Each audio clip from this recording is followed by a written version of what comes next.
Visionäre Kunst zeigt uns Welten, die mit unserem Alltagsbewusstsein kaum zugänglich sind. Dazu gehört die Erfahrung des inneren Bewusstseinslichts in vielfältigen Formen. Manchen erscheint dieses Licht als Vision.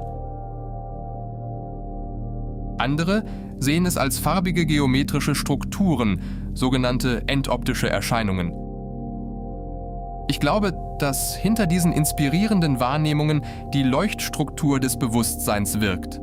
Und manchmal wird sie in den Kunstwerken visionärer Künstlerinnen und Künstlern erkennbar.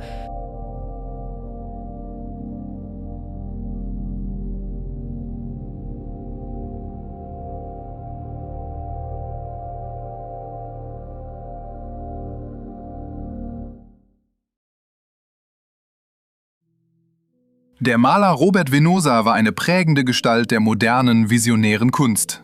In seiner Heimatstadt New York und später in Wien erlernte er das Handwerk der Ölmalerei von Meistern des phantastischen Realismus, insbesondere von Matti Klarwein und Ernst Fuchs.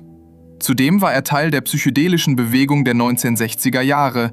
Experimente mit Meditation, Bewusstseinserweiterung und Halluzinogenen prägten sowohl seine Spiritualität als auch seine Kunst.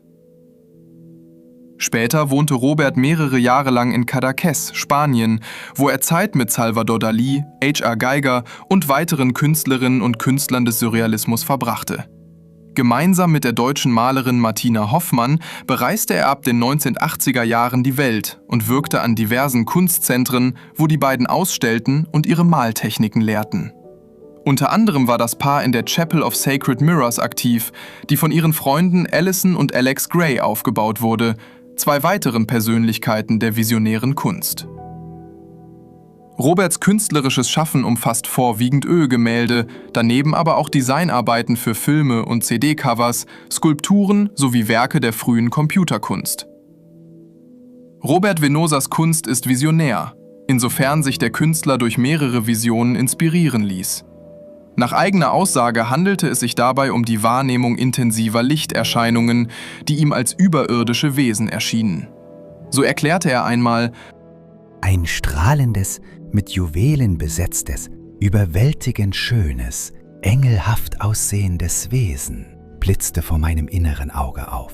Es erschütterte mich und drängte mich, eine Darstellung dieser erstaunlichen Vision zu versuchen. Gewiss übersteigt dies meine Fähigkeiten, damals wie heute, und seither jage ich dieser Vision nach. Um diese Visionen darzustellen, entwickelte Robert Venosa die europäische Mischtechnik weiter. In langen Entstehungszeiten trug er auf einen weißen Temperaruntergrund mehrere Schichten von farbig transparenten Öllasuren auf. Das Licht, das durch diese Schichten gelangt und durch den weißen Untergrund reflektiert wird, erzeugt die irisierenden Übergänge und leuchtenden Tiefeneffekte, die für Roberts kristalline Wesen und Welten typisch sind. Insbesondere die Serie Angels and Spirit Guides zeugt von Robert Venosas Versuch, diese Lichtvisionen zu erfassen, zu studieren und zu verstehen. Wir sehen engelhafte Wesen, die sich aus plastisch wirkenden Faden, Blasen und Kristallstrukturen zusammensetzen. Second Coming beispielsweise, das die Wiederkunft Christi zum jüngsten Gericht thematisiert, zeigt eine leuchtende Gestalt, deren Körper an kunstgeschichtliche Darstellungen von Engeln mit mehreren Flügelpaaren erinnert, etwa die Seraphim und Cherubim. Doch anstelle eines Mischwesens aus Mensch und Tier sehen wir einen aus sich heraus leuchtenden, kristallinen Körper mit flügelähnlichen, als Lichtröhren erscheinenden Ausläufern sowie zahlreichen Feldlinien, die das ausstrahlende Licht und die Dynamik des Gebildes unterstreichen. Auf anderen Gemälden lösen sich die Lichterscheinungen in konzentrischen Kreisen oder leuchtenden Blasen auf, so in Atomus Spiritus Christi und dessen Remake Logos. Das Feinstoffliche erscheint als eine Fülle geometrisch angeordneter farbiger Perlen, die sich zu konzentrischen Kreisen zusammenfügen, die wiederum das Gesicht Christi bilden. Geistwesen, so eine Interpretation des Bildes, haben eine atomistisch-geometrische Grundlage, die an die Leuchtstruktur erinnert. Während der atomisierte Logos noch über der Materie zu thronen scheint, setzen Werke wie Angelic Awakening oder Dos Angeles Geist und Materie in ein dynamisches Verhältnis. Hier scheinen engelsgleiche Wesen mit der Umgebung zu verschmelzen und sie gleichsam zu strukturieren. Engel, so erklärte Robert Venosa in einem Interview, seien ihm nie als figürliche Mischwesen erschienen, sondern als dynamische, energetische Lichterscheinung. Dennoch zeigen die Bilder, dass der Künstler Formen und Bezeichnungen aus der Religionsgeschichte entlehnt und seinen fantastischen Realismus mit mythischer und spiritueller Symbolik aufgeladen hat. Wie andere Visionärinnen und Visionäre versuchte er, seine inneren Lichtwahrnehmungen vor dem Hintergrund seines kulturellen Wissens zu verstehen. Dass Robert Venosa seine innere, abstrakt-visionäre Welt mit der äußeren, kulturell konkreten Welt verband, zeigt sich auch in anderen Serien. Eine Ausnahme ist die Serie Reveries, in der sich der Künstler ganz dem Abstrakten widmet. Hier erblicken wir teils leuchtende Strukturen und Netzwerke aus Linien und Blasen, die sich zu unspezifischen Formen bilden oder solche zieren. In Sin Titulo beispielsweise erstrecken sich leuchtende Punkte und Linien über einen amorphen Grund, der an Ansammlungen von Sand, Wasser, Wolken oder an Felsformationen erinnert. Dass sich die visuellen Formen einer klaren Zuordnung zu Bekanntem widersetzen, wird überdies durch den Titel unterstrichen. Sin Titulo ist Spanisch für ohne Titel.